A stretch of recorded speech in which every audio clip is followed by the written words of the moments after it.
বন্ধুরা, স্বয়ং পরমেশ্বর ভগবান শ্রীকৃষ্ণ বলেন, বছরের সমস্ত ব্রতের মধ্যে এই বিপত্তারিণী ব্রত সর্বশ্রেষ্ঠ।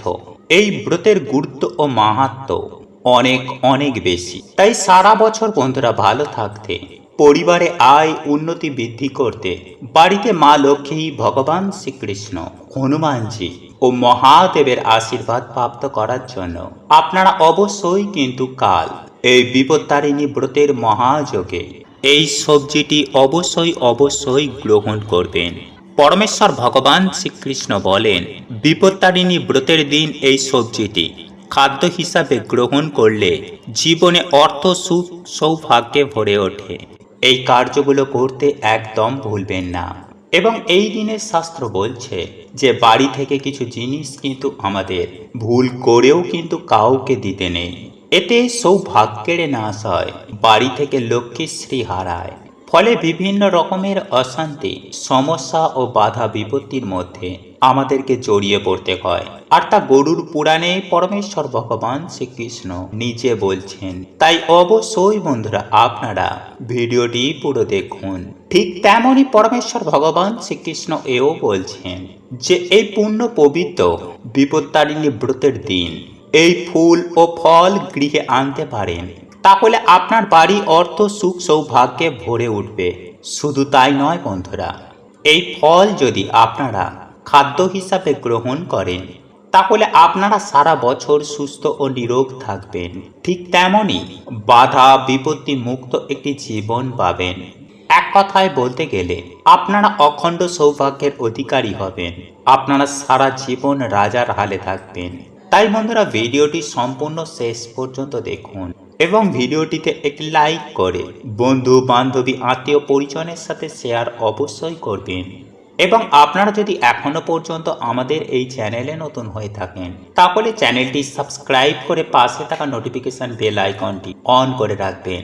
চলুন এইবার মূল আলোচনায় প্রবেশ করা যাক। তবে মূল আলোচনায় প্রবেশ করার আগে জয় মাতা বিপত্তারিণীর জয় ও জয় শ্রীকৃষ্ণ, রাধে রাধে লিখে কমেন্ট অবশ্যই করবেন। বন্ধুরা, শ্রীকৃষ্ণের মতে মানুষদের এই 5টি জিনিস কখনোই কাউকে দেওয়া উচিত নয়। কারণ এই দিনে এই জিনিসগুলি দিলে বাড়ির লক্ষ্মী বাড়ি ছেড়ে চলে যায়। বন্ধুরা, আমাদের ছোটবেলা থেকে শেখানো হয় যে অন্য কাউকে দান দিলে জীবনে পুণ্য প্রাপ্ত হয়। কিন্তু পরমেশ্বর ভগবান শ্রীকৃষ্ণের অনুসার যে জীবনে ভালো কর্ম করেছে তার ফল সে অবশ্যই পাবে। কিন্তু কিছু জিনিস বন্ধুরা কখনোই কাউকে দেওয়া উচিত নয়, নইলে জীবনে নেমে আসবে ঘোর অন্ধকার ও চরম ভয়ঙ্কর দারিদ্রতা। এতেই সংসার তছনছ হয়ে যাবে, পরিবারে অকাল মৃত্যু আপনি দেখতে পাবেন। তাই বন্ধুরা, জীবনে সুখে থাকতে এই দিনে এই বিষয়টি অবশ্যই মাথায় রাখা উচিত। বন্ধুরা, বিষ্ণু পুরাণ ও গরুর পুরাণ অনুসার এই 5টি জিনিস মা লক্ষ্মীর সঙ্গে সম্পর্কিত রয়েছে। তাই যার জীবনে মা লক্ষ্মীর কৃপা থাকে তার জীবনে সুখ, শান্তি, মান সম্মান, অর্থ, ধন সম্পত্তি কোনো কিছুরই অভাব হয় না। কিন্তু যার জীবনে মা লক্ষ্মীর কৃপা থাকে না তার জীবন অত্যন্তই কষ্টদায়ক হয়। তাই বন্ধুরা, আপনিও মা লক্ষ্মীর সাথে সম্পর্কিত এই দিনে এই 5টি জিনিস কখনোই কাউকে দেবেন না। নাম্বার 1, বন্ধুরা, এই দিনে মহিলাদের ব্যবহার করা গয়না ও গোপন বস্ত্র ভুলেও কাউকে দেবেন না। হ্যাঁ বন্ধুরা, আপনারা একেবারে ঠিক। বন্ধুরা, মহিলাদের গয়নাকে মা লক্ষ্মীর প্রতীক মনে করা হয়। আর এর জন্যই গয়নাগাটি কেনার পর মায়ের চরণ ছুঁয়ে তারপরেই আমরা ব্যবহার করি।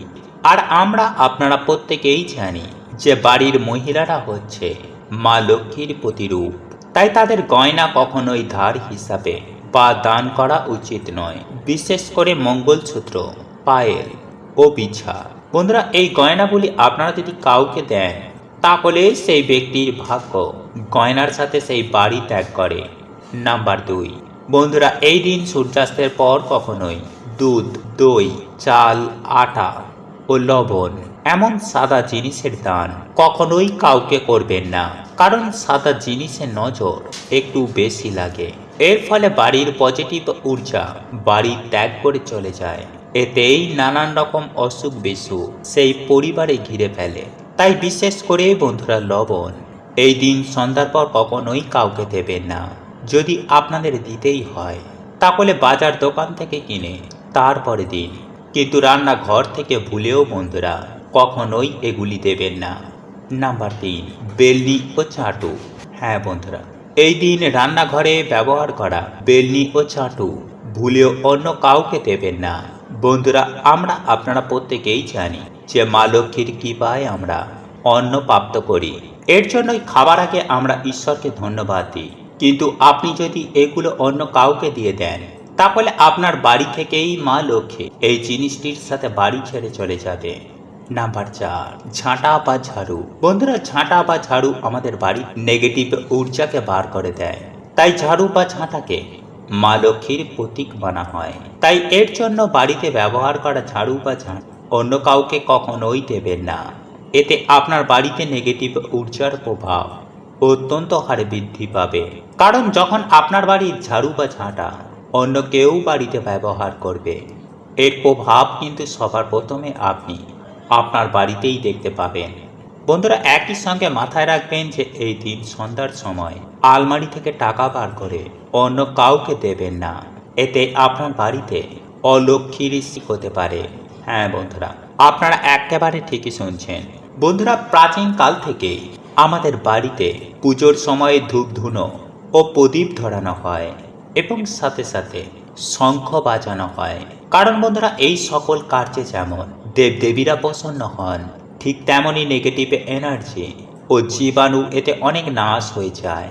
তাই এই দিন প্রত্যেক বাড়িতে আমাদের সন্ধ্যার বেলায় সন্ধ্যা আরতি করার পর বাড়িতে ধুনো দেওয়া দরকার। কারণ বাস্তুশাস্ত্র বলছে যে আমাদের বাড়িতে জমে থাকা অশুভ শক্তি আমাদের পুরো সংসারকে তছনছ করে দিতে পারে। যেমন পরিবারে কেউ কারোর কথা শুনতে চায় না, হঠাৎ করেই সম্পর্কের মধ্যে ফাটল, স্বামী স্ত্রীর মধ্যে ছাড়াছাড়ি, মাথায় সদা সর্বদাই বাজে চিন্তা আসা, ডিপ্রেশন, রোগ ব্যাধি, দুর্ভাগ্য মানুষকে ঘিরে ধরে। আসলে বন্ধুরা দেখবেন, মেঘের জন্য যেমন সূর্যের আলো ঠিকমতো প্রবেশ করতে পারে না, ঠিক তেমনই বন্ধুরা এই নেগেটিভিটি বা অশুভ শক্তিও আমাদের জীবনে সৌভাগ্যকে আসতে দেয় না। তাই বন্ধুরা, বাড়ি থেকে এবং আমাদের জীবন থেকে এই অশুভ শক্তিকে দূর করার জন্য এই দিন সবার প্রথমেই আপনারা যা করবেন তা হচ্ছে, এই দিন সন্ধ্যাবেলায় সন্ধ্যা আরতির পর ভগবান শ্রীরামকে স্মরণ করে হনুমান চালিসা পাঠ করে তেজপাতা, এলাচ এবং লবঙ্গ মিশিয়ে আপনারা বাড়িতে ধুনো জ্বালান এবং সেই ধুনোর গন্ধ আপনারা বাড়ির কণায় কণায় ছড়িয়ে দিন। অথবা এই দিনে আপনারা 7টি তেজপাতা, লবঙ্গ, এলাচ এইগুলি নিয়ে আপনারা আপনাদের মাথার ওপর থেকে 7 বার অ্যান্টি ক্লকওয়াইজ ঘোরাবেন এবং মুখে আপনারা হনুমানজির যে কোনো মন্ত্র জপ করবেন। এরপর আপনারা তামা বা মাটির যে কোনো একটি পাত্র নিয়ে একটি কর্পূর জ্বালিয়ে তার মধ্যে আপনারা এক এক করে সেই 7টি তেজপাতা, লবঙ্গ ও এলাচগুলি আহুতি দেবেন এবং হনুমানজির মন্ত্র আপনারা সেই সময়ে পাঠ করবেন। আর হনুমানজিকে বলবেন যেন আপনাদের সকল সমস্যা, আপনাদের বাড়ি থেকে সকল রকমের নেগেটিভ এনার্জি যেন তিনি নাশ করে দেন এবং আপনাদের পরিবারে সকল সদস্যকে সকল বিপদ আপদ থেকে যেন তিনি রক্ষা করেন। এবং পরের দিন আপনারা সেই ছাই মানে আগুন জ্বালানো সেই ছাইটিকে কোনো নদী বা জলাশয়ে গিয়ে ফেলে দেবেন। বন্ধুরা, এই পূর্ণ পবিত্র দিনে সব থেকে গুরুত্বপূর্ণ কাজ হচ্ছে যে এই দিন সকালে ঘুম থেকে উঠে আপনারা স্নান করে তুলসী মঞ্চে কিন্তু অবশ্যই জল নিবেদন করবেন। কারণ তুলসী সেবা ছাড়া কখনোই কিন্তু সেই বাড়িতে মা লক্ষ্মী ও ভগবান বিষ্ণুর কৃপা হয় না। এছাড়াও এই দিনে তুলসী পুজো ও তুলসী সেবায় বাড়িতে আয় উন্নতি সৌভাগ্যে মা ভরিয়ে দেন। নাম্বার 2, বন্ধুরা, যাদের বাড়িতে কিছুতেই অর্থ সমস্যা কাটছে না বা যারা সারা বছর বিভিন্ন রকম ঝগড়া ঝামেলা সমস্যা বা রোগ ব্যাধির মধ্যে ঘিরে রয়েছে, তারা অবশ্যই বন্ধুরা এই দিনে বাড়িতে একটি প্রদীপ জ্বালিয়ে পরিষ্কার জামা কাপড় পরে মায়ের সামান্য হলেও আপনারা পুজো অর্চনা করুন। এবং পারলে বন্ধুরা আপনারা এই দিনে মা লক্ষ্মীর ঘটের সামনে আপনারা আলপনা দিয়ে মায়ের পদচিহ্ন অঙ্কন করুন তবে তার আগে অবশ্যই কিন্তু আপনারা ভালো করে ঠাকুর ঘর পরিষ্কার পরিচ্ছন্ন করে নেবেন, কারণ নোংরা জায়গাতে কিন্তু মা লক্ষ্মী কখনোই পা রাখেন না। নাম্বার 3, বন্ধুরা পারলে এই দিনে আপনারা অবশ্যই সন্ধ্যাবেলায় কিংবা সকালবেলায় মা লক্ষ্মীর সামনে একটি ঘিয়ের প্রদীপ অবশ্যই জ্বালাবেন। এতেই বন্ধুরা মানুষের দুর্ভাগ্যের নাশ হয় এবং সৌভাগ্যের উদয় ঘটে। ফলে আগের তুলনায় আপনাদের আয় উন্নতি অবশ্যই বৃদ্ধি পাবে। নাম্বার 4, বন্ধুরা এই ব্রত চলাকালীন পারলে মা লক্ষ্মীর অত্যন্ত প্রিয় এই একটি গাছ আপনারা বাড়িতে অবশ্যই লাগান, যেমন কলা গাছ, সুপারি গাছ, নারকেল গাছ, কৃষ্ণ তুলসী গাছ এবং ধান গাছ। এই গাছগুলির মধ্যে যে কোনো একটি গাছ আপনারা কালকের দিনে আপনারা আপনাদের বাড়িতে একটি হলেও অবশ্যই লাগান। এতে সারা বছর বন্ধুরা আপনাদের বাড়িতে মায়ের কৃপায় অর্থ সুখ সৌভাগ্য বিরাজ করবে। নাম্বার 5, বন্ধুরা এই দিনে আপনারা আপনাদের স্নানের জলে কিছুটা সামান্য হলুদ মিশিয়ে ওম নমো ভগবতে বাসুদেবায় নমঃ এই মন্ত্র বলে আপনারা স্নান করুন এবং স্নান করে এসে ভগবান বিষ্ণু ও মা লক্ষ্মীর পুজো আরাধনা করুন। একটি আসন পেতে ভগবান বিষ্ণু বা মা লক্ষ্মীর কোন মন্ত্র আপনারা 108 বার কিংবা 21 বার জপ করুন। বন্ধুরা যদি নিয়ম মেনে এই দিনে এই সামান্য কার্যগুলো করতে পারেন, তাহলে বন্ধুরা আপনাদের আগের তুলনায় আয় উন্নতি বাড়বে। এছাড়াও বন্ধুরা এই দিনে কাঁঠালি কলা, নারকেল, ধান, সিঁদুর, দূর্বা, লাল ফুল, পদ্ম ফুল, অম্রপল্লব, পান পাতা, তুলসী পাতা, তুলসী মঞ্জুরি, হরদুকি, লক্ষ্মী কড়ি, শঙ্খ, চালের নৈবেদ্য এই দিনে মায়ের চরণে নিবেদন করলে, মায়ের পুজো অর্চনা করলে সেই বাড়িতেই সারা বছর মায়ের কৃপা বিরাজ করে। বন্ধুরা আপনারা প্রত্যেকেই জানি যে বিপত্তারিণী ব্রতে 13 সংখ্যাকে অত্যন্ত গুরুত্ব দেওয়া হয়েছে। এমনকি আপনারা নিশ্চয়ই হয়তো জানেন যে এই বিপত্তারিণী পূজার শেষে দুর্বা ঘাসের সঙ্গে যে লাল সুতো বা তাগা হাতে বাঁধা হয়, সেই তাগাটির সুতোর সংখ্যাও 13 হয়ে থাকে। তাই এই বিপত্তারিণী পূজার ক্ষেত্রে 13 সংখ্যাটি অত্যন্ত গুরুত্বপূর্ণ। এরপর দেবীর উদ্দেশ্যে নিবেদিত ভোগ, যে 13 প্রকার ফল, যে 13 প্রকার ফুল আপনি যেগুলো নিয়েছিলেন সেগুলিকে নিবেদন করুন। এরপর উক্ত মঙ্গল ঘটে আপনি একটি ফুলের মালা নিবেদন করুন। এরপর লাল সুতো অর্থাৎ তাগা আপনি ঘটে স্পর্শ করিয়ে পরম ব্রহ্মকে স্মরণ করে সমস্ত দেবদেবীর উদ্দেশ্যে প্রণাম নিবেদন করে মা বিপত্তারিণী দেবীকে আহ্বান করুন। এরপর লাল সুতো ও তাগাগুলিকে ঘটের পাদদেশে রেখে উক্ত মঙ্গল ঘটটির সামনে আরতি প্রদান করুন। তবে আরতি করার সময়ে অতি অবশ্যই 3 বার শঙ্খধ্বনি দেবেন এবং এই সময়ে এই মন্ত্রটি মনে মনে 3 বার উচ্চারণ করুন। মন্ত্র উচ্চারণে যদি আপনার অসুবিধা হয়, তাহলে মনে মনে আপনি বিপত্তারিণী দেবীকে স্মরণ করুন। হ্যাঁ বন্ধুরা, মনে মনে তাকে আহ্বান জানান। আরতি করা শেষ হয়ে গেলে আপনারা একটি উক্ত স্থানে বসে মায়ের উদ্দেশ্যে আপনি আপনার প্রার্থনা নিবেদন করুন। যাই হোক বন্ধুরা, একই সঙ্গে আমি আপনাদেরকে এটাও জানিয়ে রাখব, এই বিপত্তারিণী ব্রতের দিন আপনারা ভুল করেও বাড়ির মধ্যে কোনো পোড়া জাতীয় খাবার গ্রহণ করবেন না। সেই সঙ্গে সঙ্গে আমিষ জাতীয় খাবারও খাবেন না, যেমন মাছ, মাংস, ডিম, পেঁয়াজ এই সকল খাবার ভুলেও খাবেন না। শুধু তাই নয় বন্ধুরা, এই বিপত্তারিণী ব্রতের দিন কোনো নেশা ভাঙা করবেন না, তাহলে মায়ের আশীর্বাদ আপনাদের ওপরে থাকবে।